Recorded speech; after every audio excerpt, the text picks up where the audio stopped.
fire him up. Blake Alexander was actually on Joe's podcast this past week, WFOradio.com.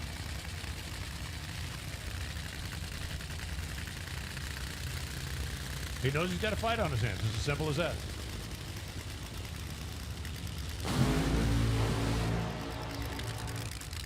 Blake is not currently in the top 10. He has not run all of the races, so he would not currently be in the countdown to the championship. But he can earn his way there if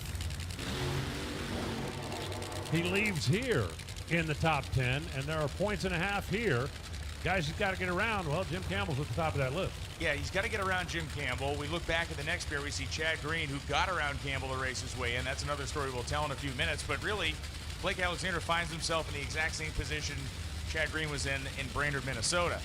Blake does not have to make up that much ground, but at the same time, we're going to see the intensity of competition here through the roof. And, you know, let's just call it like it is. This car typically has been qualifying pretty well, but on Sunday morning, it just has not been a lot to celebrate. No, they certainly haven't got the results on Sunday that they've gotten in different days of the week. Maybe Monday will make the difference. For head contractors and engineers, Pronto Auto Service Center. Jim Campbell's got the Blaze technical probes on the side of that car, owned by Big Jim Dunn, that has been rotating a cast of sponsors throughout the course of the year. Of course, one of Big Jim's best days right here at Lucas Oil Indianapolis Raceway Park. Today he and Kenji Okazaki cashed in the Bud Shootout. You know, it has been, performance-wise, the best year they've had forever. We've seen more 3-second runs out of Jim Campbell in 2022 than we have in a couple years combined.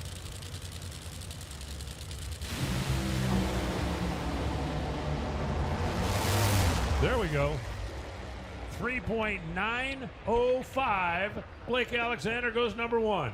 The number for Jim Campbell comes up at 4:14.247, but I think we're going to see on a replay that he got over there and it doinked those couple of finish line blocks down there, and that would be a disqualification. This is very scary as we watch again. You remember these cars traveling at massive speed.